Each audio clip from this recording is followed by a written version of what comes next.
Play ball, everyone. Welcome to the On Deck Circle podcast powered by FantasySixPack.net.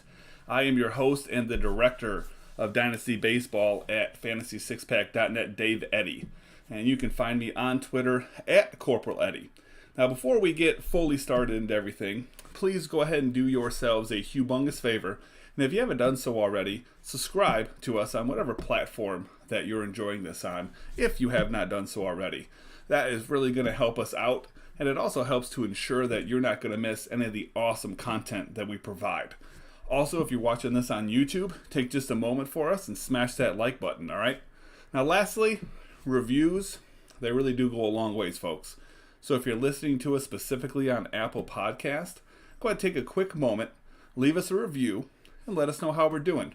Of course, 5-star reviews are our favorite. And little spoiler alert, they're going to put you in the running to be added to our world-renowned Christmas card list. So you know we're being serious here, folks. But let's go ahead and take a real quick 15-second break, and then we're going to get right into all the fun.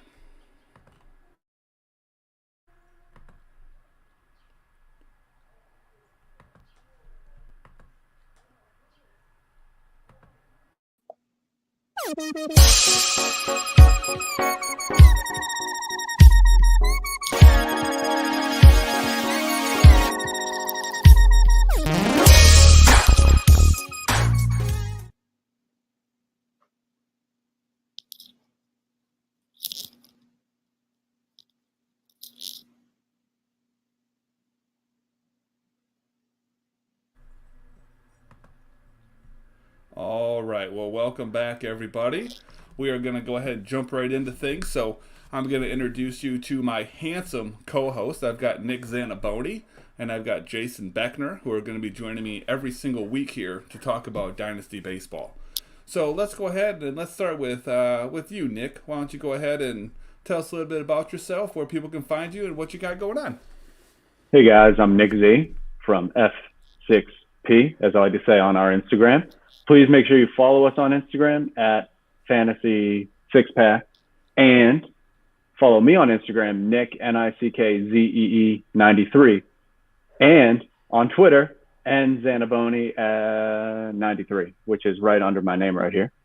I'm currently on a Dynasty team headed by Dave, which is going to be, it's been great so far this year. I'm doing a Dynasty Player of the Week, which has been great. It's been tough. I haven't really written before, but we're giving it a go. And I'm doing our daily reels on Instagram. Make sure you like those. And that's all I got for you. All right, good stuff, man. Yeah, happy to have you on board, Nick. One of the first guys I got on the Dynasty team. Other gentleman I brought along, Mr. Backwards Hat himself, Jason Beckner. Jason, why don't you go ahead and tell people where they can find you, a little bit about what you got going on, man. Sure. So my name is Jason Beckner, Chicago native, Cubs fan by choice. You can find me over at Twitter at JRBex, right there under my name on my screen here. I too came on over here at Fantasy Six-Pack, F6P. Dave here recruited me on to do some Dynasty content, so we're going to be pumping out some good stuff all season long and from here on out. Right now I'm currently working. I put out a Dynasty buy or sell that comes out, I think, on every Monday. Look at some guys that are up and coming and some that are, trending downward or sell high opportunities.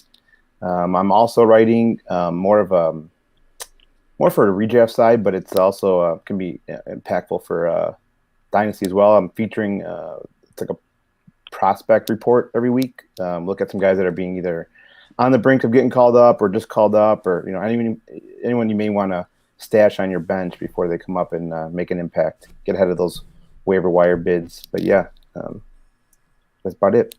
Yeah, and I gotta tell you, man, that Dynasty buy sell, that is really good stuff. Thanks, man. You could use that for redraft Dynasty as well.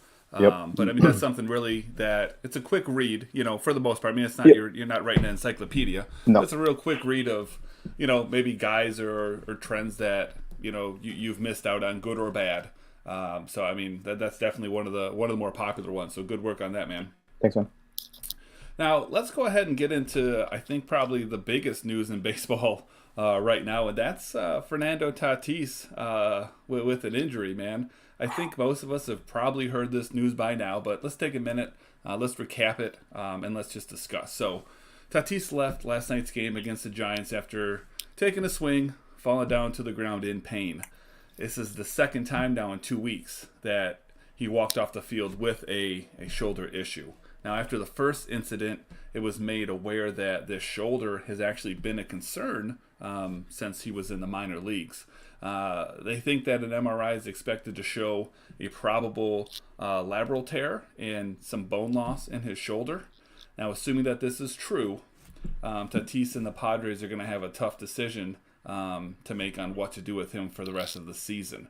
It's been noted by Dr. Michael Banfi, he's an orthopedic surgeon at Cedars-Sinai in LA, that a lot of times a non-collision athlete can still play in their sport. So that would obviously apply here to Tatis.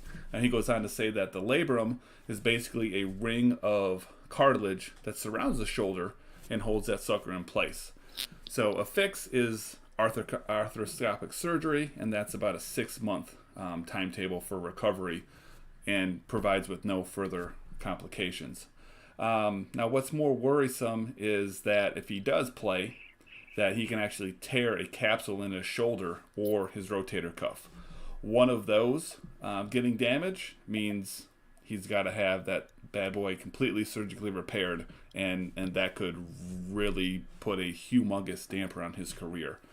So, the question I want to ask you guys, do you think that Tatis should attempt to play through this injury, or should he just go ahead and shut it down and get ready to come back full blast for 2022? Why don't you go ahead first, Nick? Oh, yeah. So I want it to be known that I have taught a third grade classroom with a torn labrum. That's a non-collision sport. It is a well, it really depends on the classroom, really. But it's tough. It's really a tough call. I think if the Dodgers were not the Dodgers, I would say play through it. But the Dodgers have that division on lock. Like, the Padres are fighting for a wild card, and they have the depth. They have Cronenworth. They have Kim, who they just signed to a buttload of money and don't seem to want to play. It's just, I think you just need to get your star fix that you just paid a boatload of money to. Literally. And just literally, like, you could buy boats. And he could go maybe do some more Gatorade commercials while he's hurt, and then come back better than ever. I mean, I'm throwing some good pitches with my repaired torn labrum. So I can only imagine what he's going to do just raking with a fully repaired labrum. Yeah, I mean, I totally agree. I mean, if the Dodgers weren't the Dodgers, you'd be like, oh, let's play through it. But it is what it is. I mean, and also talking about a 22-year-old shortstop who's the face of the franchise. I mean, you got to shut this guy down. You got to make sure looking out for the long run on this guy. I mean, you paid him a ton of money. He's there to sell, not just win you games, sell merchandise, and this is an ongoing issue. I mean, this has been talked about that they've come out and said that this has been ongoing for almost his whole career, the shoulder injuries and situations. So I think you shut it down now, nip him in the butt, just get this thing corrected, and let's look forward to 2022. I mean, it's my take on it all. Yeah, I mean, for me, I really think it's almost a no-brainer. Like, I don't understand why you would take, an elite player in the game who is so young and risk him maybe ending his career, or at least taking, a Hall of Fame type career and making him into just another guy, it's not like they're short for talent, like we said, they've got Kim they can throw in there. Yeah. Of course, Cronenworth is there, so Profar can play around the field. So I don't see the point in him risking anything. I mean, they've invested so much money in him that why would you risk it for almost nothing? Like, I guess maybe if it was in the middle of the playoffs and this just happened, I guess I could see the point of, hey man, we're up 2-0. It's the NLCS. Let's just try to get through, a couple more weeks and see what happens. But At this point, the season just started. I think you make the decision for him, honestly, if you're the Padres. And I think you say, hey, listen, we've got $500 million invested in you. You're sitting your ass down, and you can go play video games for a while, I just don't see the point. Agreed. So, I think we're all in agreement on that. Yeah, so now I guess my next question, and I've actually thought about this in some leagues that I'm in, is what does this do for his dynasty value? Now, obviously, if he shuts it down, I think that probably helps his value a little bit because you know what you're theoretically going to get, next year. But, if he does decide to play, I think that puts a lot of stuff at risk. So Nick, at this point, if you didn't own Tatis, what would your feelings be on potentially moving him or potentially trading for him, depending on what the state of your team is? As soon as the news really broke today, I sent out a trade offer in one of my leagues, and I shared the team with someone. And without his permission, I sent the offer of Bo Bichette for Fernando Tatis. I got a message from him within 15 to 20 seconds being no. Bo Bichette is good. Fernando Tatis, he's great, but what's he going to do? And this team is probably like 3-4 years away of actually winning. And he did not want me to move Bo for Tatis. And this is someone that I respect that, like, he knows his shit. So I kind of just took the trade away. I was like, oh, nope, sorry. So, I mean, I would buy him, but it all depends on price. It depends on the structure of your team. Right. Well, I tell you, man, right here, Keith, our boy Keith Lott just points out Bo Bichette just hit a 412-foot home run. So but there we go. It's funny that you said Bo Bichette because in a dynasty league that I'm in, and actually the league that I was considering, making a move to acquire Tatis, I have Bo Bichette. And I thought to myself, man, if I offered Bo Bichette, what would this guy think of that deal? And then would I even want to do it? And unfortunately, the way that it works out is he's not in a win now type situation, right? So there's no point. He loses Tatis. He wasn't playing to win this year anyways. I don't know. He might take it, he might not. But honestly, like, Bo Bichette's one of my dudes. So I don't know that now with this, I would even make that trade, even though I do value Tatis higher. I think I'd rather play it safe. But if that owner was in a win now mode, that might be a situation where you can flip a Bichette. That's a perfect example to get Tatis. I don't know. What say you, Jason? Yeah, I mean, if just looking at it from a Tatis owner, I mean, I'd be holding. I mean, it'd have to be, like you said, unless you're like in a crazy win now mode and your window's open, maybe flip them for something like a Bichette. But other than that, I mean, talking about a 22-year-old kid, you come back strong, and then the next year, I mean, he's a hold for me at this point. I'd have to be overwhelmed with the offer. It'd have to be something pretty significant, whether it be like something that can fill the hole at shortstop now, maybe a couple prospects or draft picks. But yeah, I'd have to be overwhelmed with the offer to deal Tatis at this moment. Until we know more info, I think, at least. Yeah. Yeah, I think anyone that owns Tatis probably is heavily invested in him, however they obtained him. And so I think you'd have a hard time probably prying him away for anything less than you could have, 2 weeks ago. That's my guess. Absolutely. All right, let's shift gears a little bit here, guys. What we're going to talk about now, we're going to go ahead and hit on a hitter, a pitcher, and a prospect that each one of us are higher on than others. And then we're going to go ahead and do the same thing for someone that we're lower on than everyone. So I'm going to go ahead and start off here with my absolute favorite player in baseball. And that's hard to say because as a Tigers fan, I absolutely love Miguel Cabrera. But right now, Vlad Jr. that is my guy, man. He's currently 10th in my dynasty rankings. Fantasy Pros expert consensus has him more in the 15 neighborhood. So, and that's a 4-spot difference. But when you start talking about top 10, top 15 assets, it's a lot bigger of a difference than, going between like 100 and 104th place. Now, Vlad is a guy that I have pegged to be a Hall of Famer since the day that I first saw him play here in Lansing for the Lugnuts in the Low A Midwest League. Using traditional stats, I think after last year, people have kind of shied away from Vlad a little bit. Not to say that they don't like him, but they just have lost a little bit of that luster, I think, in his eyes. But let me give you some numbers that, for me, still give me full confidence that Vlad is going to win at least one MVP before he hangs up his cleats. So, in the shortened 2020 season, Vlad was in the 93rd percentile for both exit velocity and hard hit percentage. So to me, this tells me without question that this kid can hit a baseball at an absolute elite level. Now, where Vlad has, quote unquote, I guess, seen some issues, has been his very well documented low launch angle. So in 2020, his launch angle was just 4.6%. So if you don't know a lot about launch angle, let me kind of break it down a little bit and just kind of explain how much lower that was than the other guys that were the top 14 last year in hard hit percentage, all right?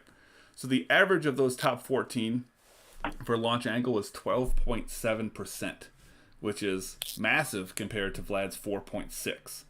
But I don't want to get too far into launch angle because it really isn't everything. So let me just point out that absolute stud Juan Soto actually had a lower launch angle than Vlad. He was at 4.3%, and that didn't zap his power, obviously. But, I mean, with so much emphasis on launch angle these days, it does help to explain, why Vlad's power numbers weren't as most, including myself, expected him to be at. But a little bit of a deeper dive into the numbers kind of gives you, at least gives me, significantly less concern because clearly he's hitting the ball at an absolute elite level. So main takeaway here is, even though Vlad isn't cheap, these days, if you can get him by any means at the, current value that he is, I think you're getting a really good price. So what about you, Nick? A batter that you're higher on than most? Mine, unfortunately, in dynasty circles, is not going to be perceived well at all because mine is 40 years old. But I'm just going to list some home run stats for you. 3 so far this year, and he's played 2 games. 16 last year, 41, 37, 39, 43, 44, 40. Nelson Cruz. The guy just pummels baseballs. And it's literally all he knows how to do. I mean, the only knock on him I got a Nelly Cruz right there, man. There's a Nelly Cruz right up there. World Baseball Classic sign ball. Ooh. But the only knock on him is, at least in my league, he's just utility only, which I get. Like, that's a pretty big knock. But with that type of production, like, he played 2 games, and he hit 2 homers yesterday. Hit 3 if you count the one that he hit foul before he hit his grand slam. And then today just goes yard again. I mean, I'm a sucker for the home run, and Nelson Cruz has got me by the neck, and that's fine with me. You dig the long ball, huh? Chicks dig the long ball. Chicks and Knicks. There you go. Oh, boy. Right. And nothing else rhymes with that. No, I can't think of anything. And hey, Matt, don't worry, Johan Rojas, we're not going to talk about him today, but we will definitely get to him, my friend. Don't worry. So yeah, Nelson. I have 5 dynasty teams. I own him in 4, and it's just a set it and forget it. Yeah, I mean, usually I'm only win now, except for the 30 Rock, which we're all in. Yeah, of course, right? Mm-hmm. But yeah, the 4 others, I'm pretty invested in just winning. I mean, just to further that discussion, just to pile on some of those home run numbers.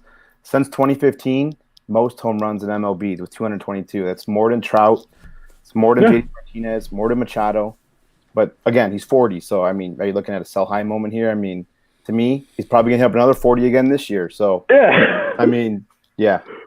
Here's what the viewers want to know. I got Danny Mackey, who won't stop talking about Garrett Whitlock. So is that more home runs than Garrett Whitlock, or is Nelson Cruz a better power hitter? That's really, I think, what Danny wants to know. In a direct response to Danny, I will take Nelson Cruz over Garrett Whitlock every time, Ooh. even though he might play for the Red Sox. Bold Being statement. the Red Sox fan, yeah. Yeah, it's tough. All right. What do you got, Jason? Hitter, you're higher on than most of us. Yeah, I'm going to go with Trent Grisham. Another guy that just got, shipped out of Milwaukee. I think a lot of people remember the 2019 wildcard game against the then going to be soon-to-be champions. Booted that ball in right field, basically cost him a go-ahead run. So what do? What Milwaukee does, they ship him out to San Diego, which, hey, I'm not arguing. I mean, the guy's a stud. Got a great power speed combo. He's only 24 years old. He's going to be hitting leadoff, at least for the foreseeable future. It's hurt right now, but I think he's due back. A little bit concerning with the hamstring injury. Hamstrings can be lingering with the speed guys, so that's something to kind of monitor for this season. But, for the career, it's great. I mean, if you're looking at some of the numbers, in 2020, it had a huge breakout season, especially for the power. The expected WOBA, expected on-base percentage, even the barrel percentage were in the top 75 percentile or better. The speed, I've talked about so far, it's always shown the speed, even the minors. He had a 38 stolen base season at advanced A. So, I mean, speed's there. I think he's like 96 percentile in sprint speed. Classic power speed combo, which, if you're in a roto league or something like that, those are the kind of guys you want to target, even as like a second or third outfielder. So I'm pretty high on Grisham. Hopefully we can see the 2020 numbers continue into 2021 and even build from that, possibly even like a 25 or 35 home run season if possible. So we'll see. Yeah, let's get him off that IL and see what he can do, Yeah, absolutely. So why don't you lead us right into the pitching, Jason? Pitcher you like more than most of us. Sure, I'm going to stick with, I guess he must be a hot team this season. I'm going to go with Joe Musgrove. Padres. Yeah, Padres, they were the hot topic this season. We should just call this like the Padres podcast. I guess so. Sponsored. But yeah, I mean, another change of scenery guy, man. You get shipped out of Pittsburgh, arguably one of the worst franchises in the last couple of years. Even when he was with Pittsburgh, great K guy. He always had the strikeout capabilities, even in the minors. He's got a career 22% K rate, and even the controls elite 5% walk rate. Since 2015, his CSW percent is only 29%, which that's top 50 non-qualified pitchers. Had a guys like Bauer, Giolito, Corbin, and even Barrios. You put him on a team like San Diego. Winning's contagious, man. It spreads through the locker room. Everyone's having fun. Everyone's putting out their best products. So, at least for now, I'm super high on Musgrove. I wouldn't even be surprised if he outperformed Snell this season. Ooh. Oh, hold your horses, How about Darvish? See, that I wouldn't be surprised. I'm not a Darvish guy, but that's because you he's talk 30. about Blake Snell he's dirty, over and 30. you're talking dirty to me. Yeah, Darvish is kind of it's weird coming from a Cubs fan. Yeah, right. I hated to see him go, but I also wasn't crying when he went. So it's one of those guys. It's so the inconsistencies. We saw it kind of snap out of it in 2020, but I don't know if it's going to continue. We'll see. Yeah, we'll see. What do you got, Nick? Who's a pitcher you like more than the rest of us? We've got Kwang Hun Kim for the St. Louis Cardinals. Kind of like Cruz, it's like a fit type of pitcher because if you have high ERA guys and you put in Kim, he's great for you. He's not great for really anything else. Only had like maybe 24 strikeouts last year. Yeah. But his ERA was 1.62. Like that's know what he really has going for him though is his name is fun to say. Yeah, that it is. That's got to count for something. That should boost up rankings. I'm pretty sure he was ranked in the 500s from your ranking, which is a little tough. He's elite in the ERA. Here. I think it was 500. If I did my, I'm sure you could be correct. Let's take a look here. So he's going into his age 32 season. He's injured because that always happens. But in going back to the KBO, so this is going to be his second year stateside. He won 17 games in the KBO, 11 games, 11, 14, 13. He was great in the KBO. He's a good pitcher in the MLB, just won't get you a bunch of strikeouts, but he's going to keep the runs off the board. And if you have like one or two aces on your staff and you need to get some innings in, Kim's your guy. I got him at 518. Yeah. Ooh, right there. Who's the pitcher that's right above him? The closest pitcher to him is J.A. Happ. J.A. Happ, Get Merrill outta here. Kelly, Dane Dunning, Brad Keller, Adrian Morion, Chad Kuhl, Jose Quintana. I got him in that range. Jose I'm very Quintana? comfortable with that. Come on. Yeah, I'm comfortable with that. Yeah. All right. Yeah, you're probably right. God, I hope so. you called my rankings out. I better be right. Yeah. Or I'll have to make them next year. Yeah, man. Maybe it's hard work, man. I'm going Dylan Cease here. All right. So Dylan Cease is 190th in my rankings, 303rd for Fantasy Pros consensus rankings. So I'm quite a bit higher on him. For me, when you look at his 2020 baseball savant page, it is absolutely disgusting. It's not pretty, man. You got stuff like 24th percentile in exit velocity, 25th percentile in hard hit percentage, 5th percentile in xWOBA, xERA, and it's just on and on. It's not pretty. Now, why I'm so high on him, though, are some of the hidden stats. And we'll get more into the hidden stats when we get to my prospect. But, that's kind of the stuff that I tend to like a little bit more. For me, I see his fastball velocity. It sits at 97.5%. That's 97th percentile. So he can throw hard. Now, velocity, obviously, as we know, isn't king. Major league hitter can hit a pitch at any speed if they know where it's going and it's straight. So, the speed itself is not that impressive. What's really got my hopes up for him is his fastball spin rate is over 2,500 RPMs. Now, that's good for the 95th percentile in baseball. Curveball spin rate, not quite so good. It's 2,650 RPMs, so a little bit more, but it's a curveball, obviously. That puts him at the 70th percentile. So spin rates are elite. For me, fastball here is really the key, all right? Any pitcher who is worth his salt at all is able to rely on their fastball to be the pitch that basically makes or breaks them. For the most part, Cease has been hurt by his fastball. He gave up a 300 batting average in his career on that pitch. Reason I'm so high on him, though, is that spin rate has made a huge gain over the offseason, and that carried over into the spring. I think he's primed for a major breakout with that velocity, that spin rate. He's going to get more movement on that ball than ever, and I think he's going to be a real son of a bitch to hit. Honestly, would not be shocked if we see Cease finish 2021 as a top 20 starting pitcher. Wow. Bold. I like it. I'm not saying he will. I'm saying I wouldn't be surprised if he did. He was the Eloy trade, right? Don't remind me. Yeah, okay.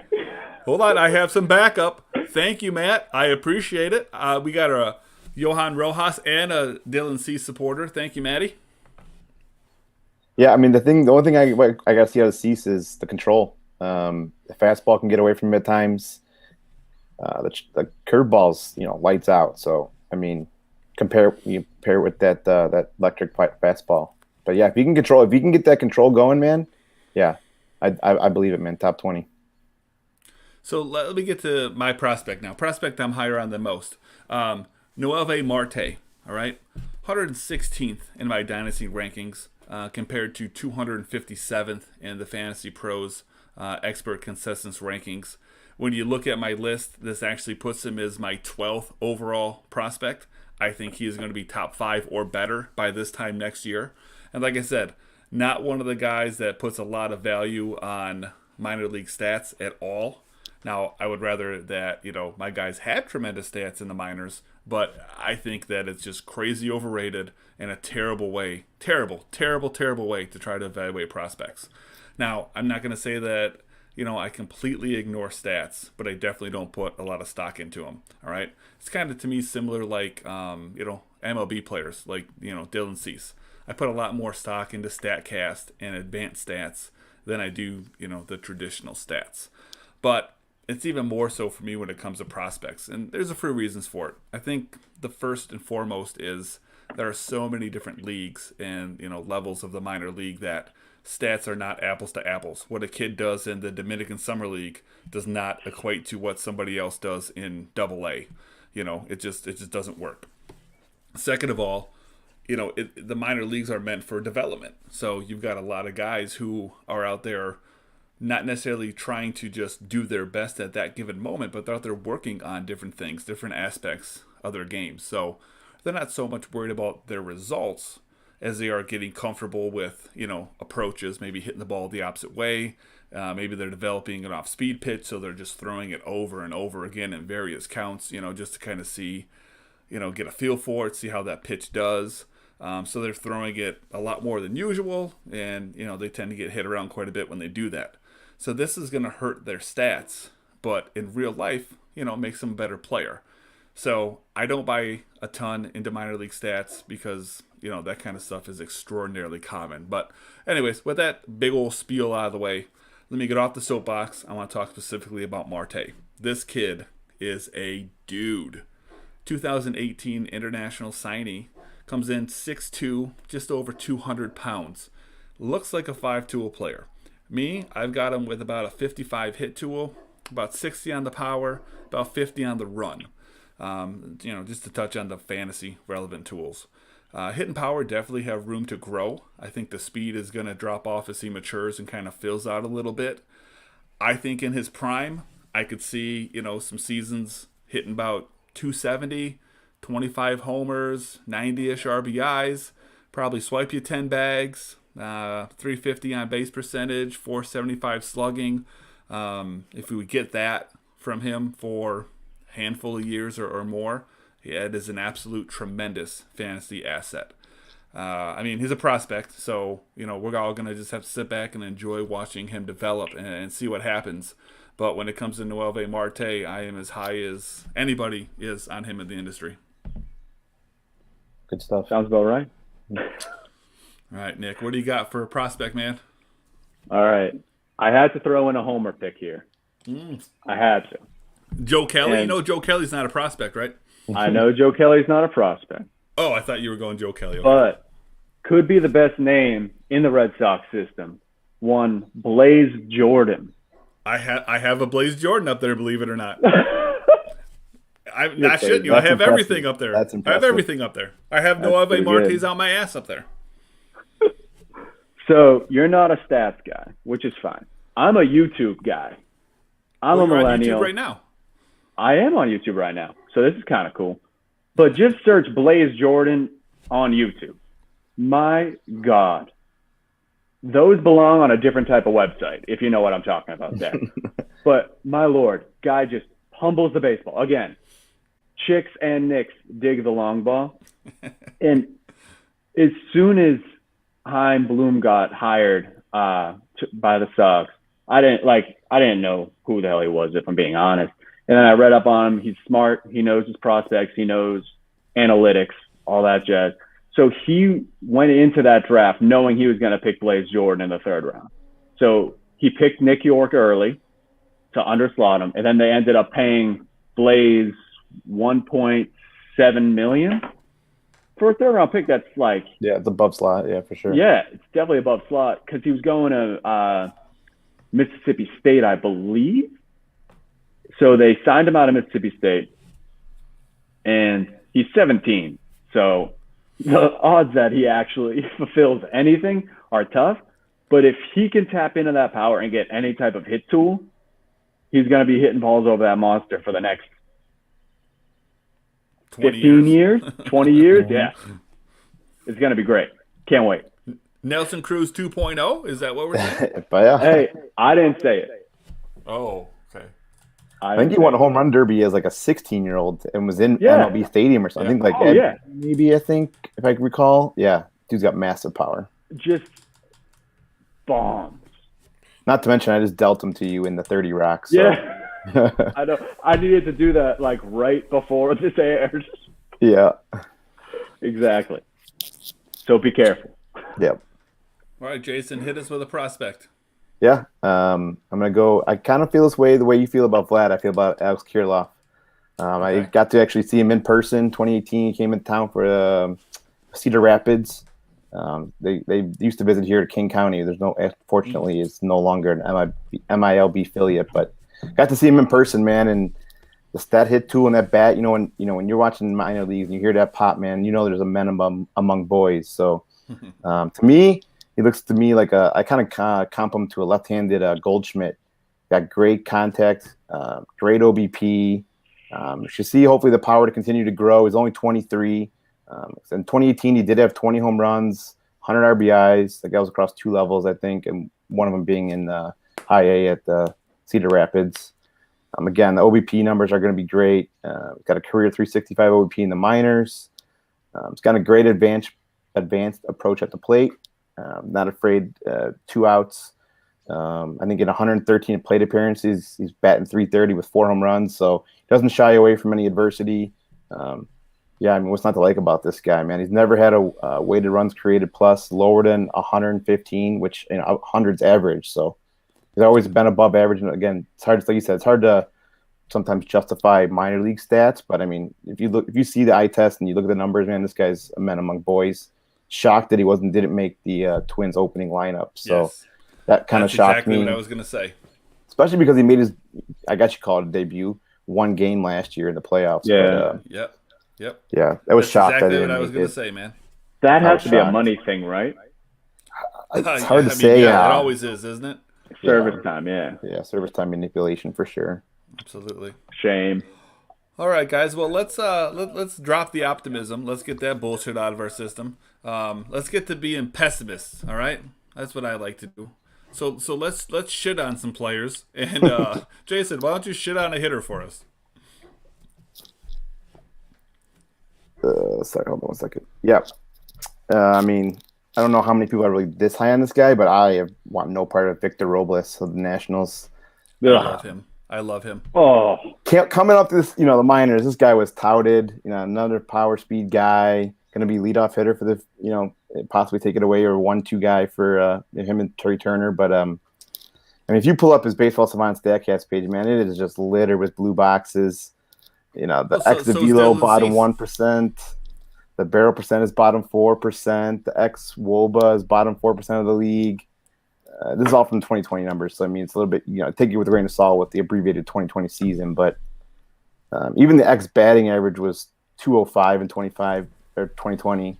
It's never been above the X batting average has never been above 250, and he's only had 1 season of weighted runs created plus above 100, and with 100 being average. So you're talking about a guy that's below average with the hit tool. I mean, if you want to bring anything nice to say about him, I guess it's the speed. He does get some stolen base numbers, but even that, it's nowhere elite. So I mean, I mean, I don't know. I don't know. Like, there's nothing like about the guy. I mean, he's super young, man. He's still got a ton of time to figure things out. That's the way I look at it. He's got elite tools. He just does. He has elite tools. I mean, I'll take my chances on guys like that. He's super. He's kind of one of those buy low guys, I would say right now too. So, yeah, sure. I would take my chances on him. But what do you got, Nick? Hitter you like less than the rest of us? It's certainly tougher to talk about guys I don't like, but it's going to go against my philosophy of this episode of the long ball, and it's going to be Franmil Reyes for the Indians. He's fine, but he's another guy that's just utility, and I'd rather have Nelson Cruz. Yes, he is younger.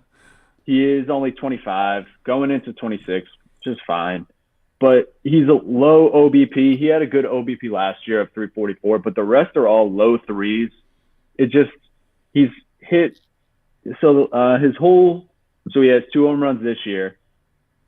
He has 1 home run this year, 9 last year, then 10, then 27, then 37, which was his 37, and then 16. 16. 16. So he hits the ball, but for a guy that's only utility, I'd rather hold 4 outfielders or have like 2 really good third basemen and have him in and have the other player in at the utility as opposed to Franmil. I mean, I've never honestly been a huge Franmil fan. I kind of like guys that are a little more well-rounded. With that being said, it's weird that I didn't love Nelson Cruz, so maybe it's a me fucking problem and not a Franmil problem. But yeah, I would say you can put me. I'd have to check my rankings, see where I have him compared to others. He's like 103, which is pretty consistent. Well, yeah, he's like 1 something for you, and then I think Fantrax and Fantasy Pros has around 100 too, and I just don't see it. Like, he's fine. Yeah. I'm actually a little high on him too. I have him at 104. Fantasy Pros expert consensus rankings 111? Are 118. Yeah, I'm right about on par. I got him just behind Trent Grisham, just to kind of circle things together. And Nelson Cruz is all the way down. Well, Nelson Cruz is like 87, so what are you gonna do? I know. So, guy that I'm lower on than most is Eloy Jimenez, man. I got him 38th in my Dynasty rankings. Comes in 22nd for Fantasy Pros expert consensus rankings.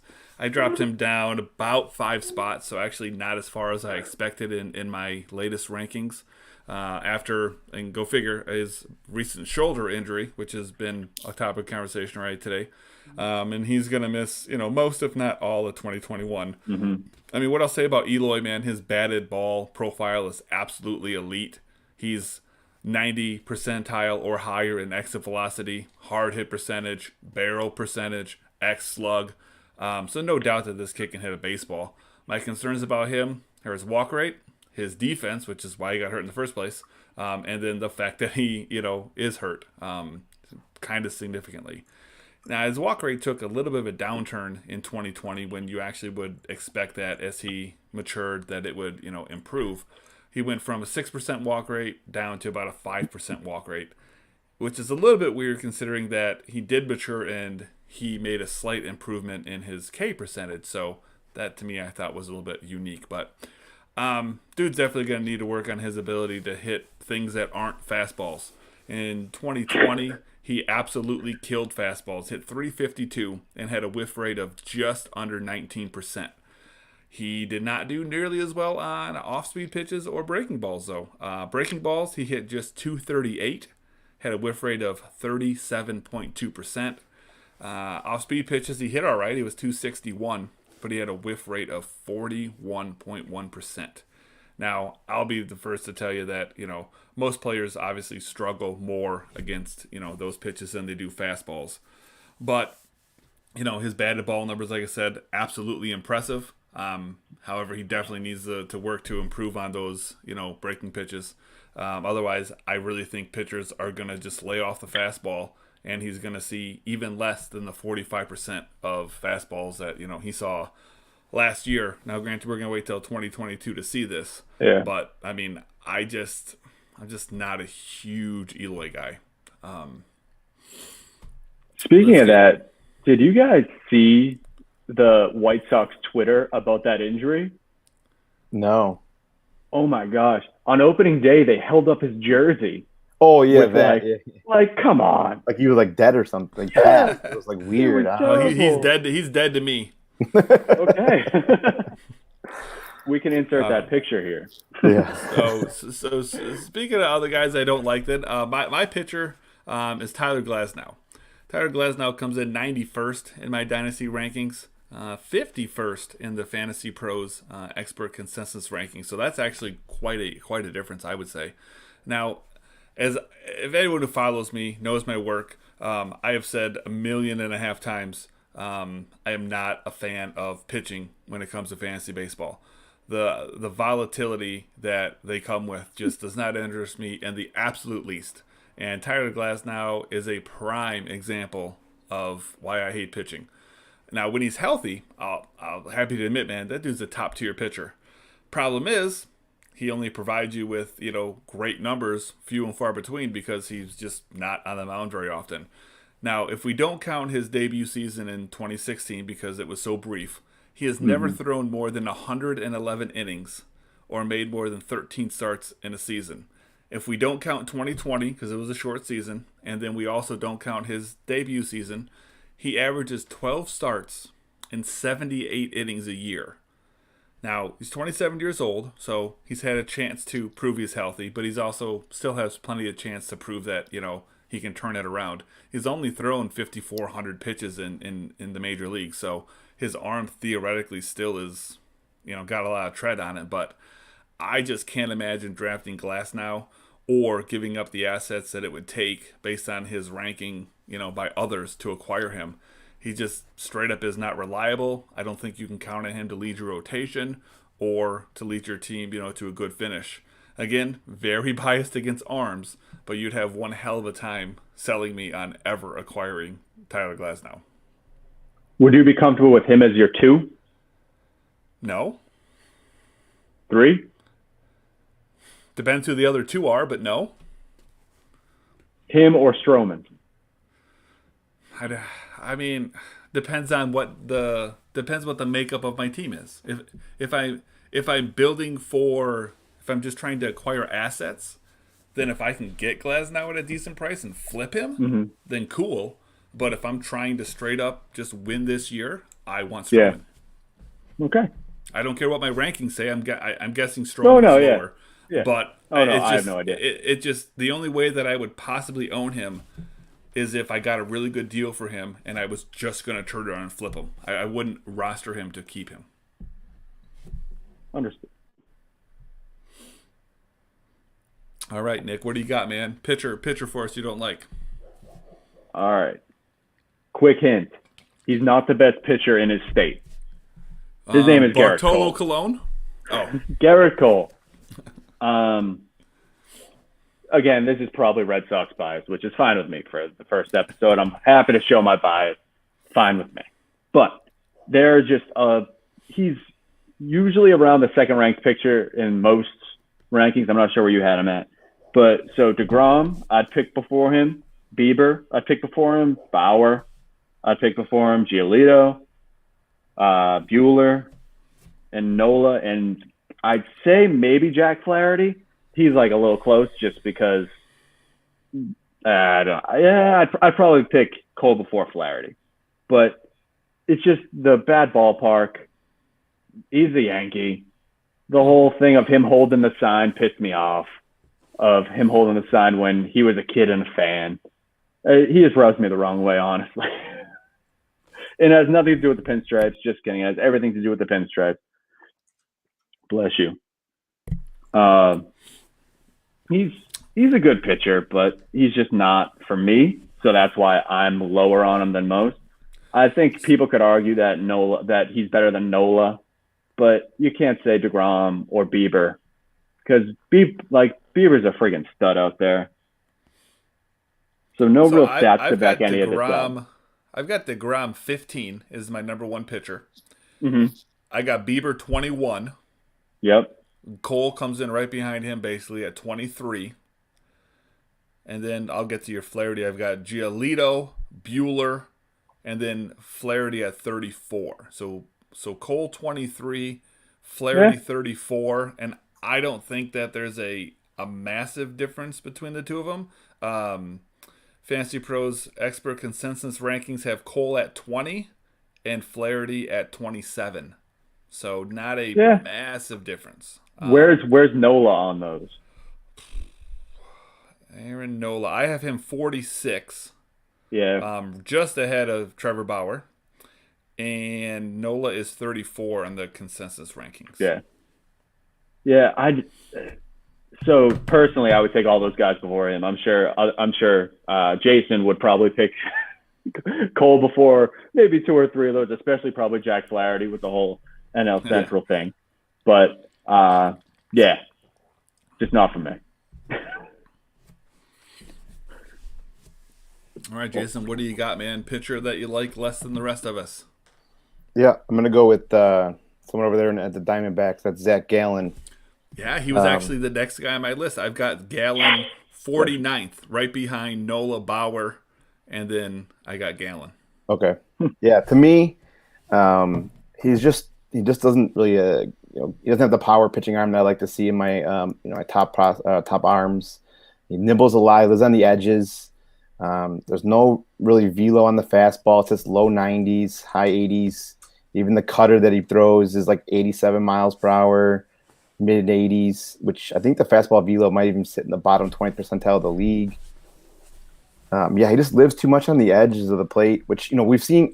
Hey, I'm a Cubs fan. We got Kyle Hendricks. I've seen, on the Greg Maddux type, with the living on the edges, and that's the guy. I was successful. literally just gonna go grab a Greg Maddux ball and say, Jason, explain to me why you like Greg Maddux then. But you beat for me to fantasy it. purposes, I'm lower on Gallen. I just don't. I need the strikeout rate to be there too for someone I want as my ace of the staff. No, makes sense, man. I guess I don't know. I'd have to see. Let me see. Where do I have Gallen ranked? I've got Gallen like 49th personally. Consensus rankings 37, so I'm lower as well. Imagine if he was still on the Marlins. Oh man, that rotation would. I mean, the rotation's already pretty sick, but added onto it would be Gallen. For sure, man. Without Jazz, Jason, though. I want to lead us into the last part of this here. Prospect that we are lower on than the rest.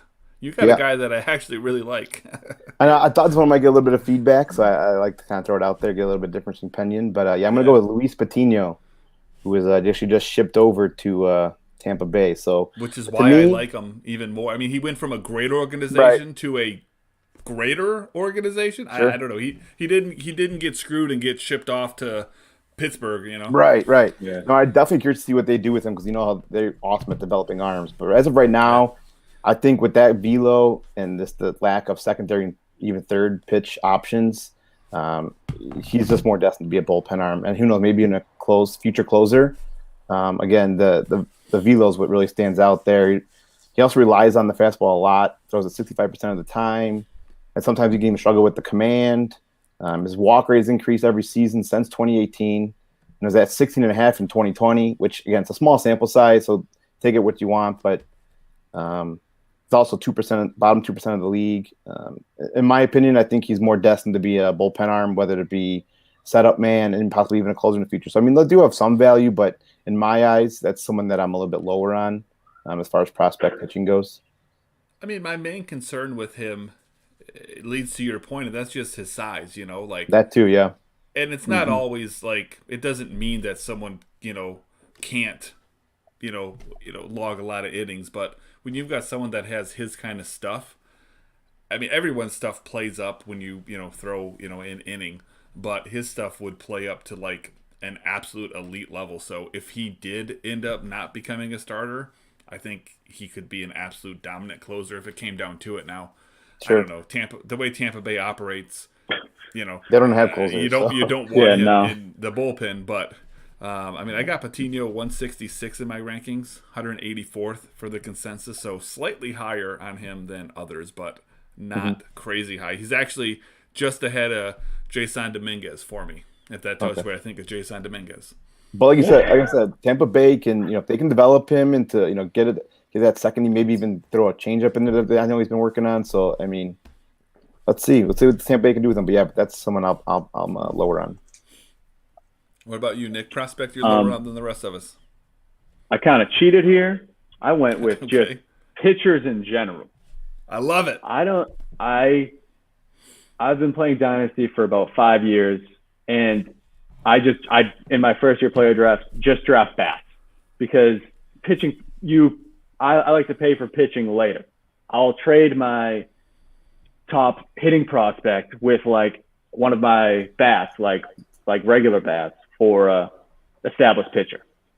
Just because any pitching prospect is not a prospect. You just gotta, because they're gonna get Tommy John, and you need to get them after that. And even sometimes then they'll need another Tommy John. And you can usually buy a prospect pitcher after he makes his debut, then gets rocked. And you can be like, oh, okay, I'll go slide in and then grab him for the cheaper as soon as he actually makes it to the show. Well, I'll tell you what, man. that is a perfect segue to my prospect that I like less than everybody else. And that's Hunter Green, who basically is everything that you just said. Now, Hunter Green comes in at 420th in my ranking, so smoke me if you got him real quick, folks. 359th in the Fantasy Pros expert consensus ranking, so quite a bit lower. 61 spots. All due respect to Hunter Green, because I actually think he's a really great kid, but he is exactly the type of prospect that I just want nothing to do with. Injury prone, high velocity flamethrower, and I realize I'm being a little bit dramatic with the whole injury prone thing, but I mean, he just had Tommy John surgery, which I consider a rite of passage in baseball these days. But with that being said, pitching prospect, absolutely, like Nick said, most volatile asset in Dynasty Baseball, and it's not even fucking close. Now, he's a guy that's already gone through Tommy John surgery, so that means he's already broken to the extreme level once. This kid, theoretically, he still could end up being an ace, at the big league level. In my opinion, he's more likely to never make a major and consistent impact, at the big league level than develop into that ace. Again, nothing personal against him because I actually really like him. I think he's a good kid. I've heard nothing but, good things about his work ethic. He's just absolutely not the type of player that, I look for in Dynasty Baseball, period. Mm-hmm. I think I saw a tweet that said he hit 105 the other day. Yeah. What? Great. It's a straight fastball because that's all he can throw. History repeats itself, man. Flamethrower from Cincinnati that was supposed to be in the starting rotation. Think about it. Chapman. Yeah. Don't get me wrong. He's an elite closer now, but again, like you said, the pitching prospects are so volatile. How can you predict what the timeline and where they're going to end up is? So yeah, I actually wrote about Hunter Green as a sell in my buy and sell a couple weeks ago. So check that out. But yeah, it's a little segue for that. But yeah, nice. I feel the same way Hopefully about Green as you do. All right, well, let's go ahead and finish the show off here. Our final segment is going to be, our last segment is going to be our final diss. So each one of us is going to point out one thing that we noticed that the other person had spoke about that we think was stupid. So, Nick, why don't you go ahead and go first, my friend? All right. Vlad Guerrero. Don't. He's no, a top stop. guy in the MLB. He's literally he was the prodigal son 2 years ago. That's not that far off. Everyone is high on Vlad Guerrero. But unless you have him above Soto. Oh, one day we'll get there. Would you trade Vlad for Tatis today? Depends on the makeup of my team. Okay. I don't know. Do I have a first baseman? The team. Okay, so the team I talked about earlier, where I had Bichette and I was thinking about flipping him for Tatis. I have Vlad. So let's say that the roles were reversed, right? Or let's say that he asked me he said, "Hey, I'll trade you Tatis, but I need Vlad." My answer would be no, because I already have Bichette.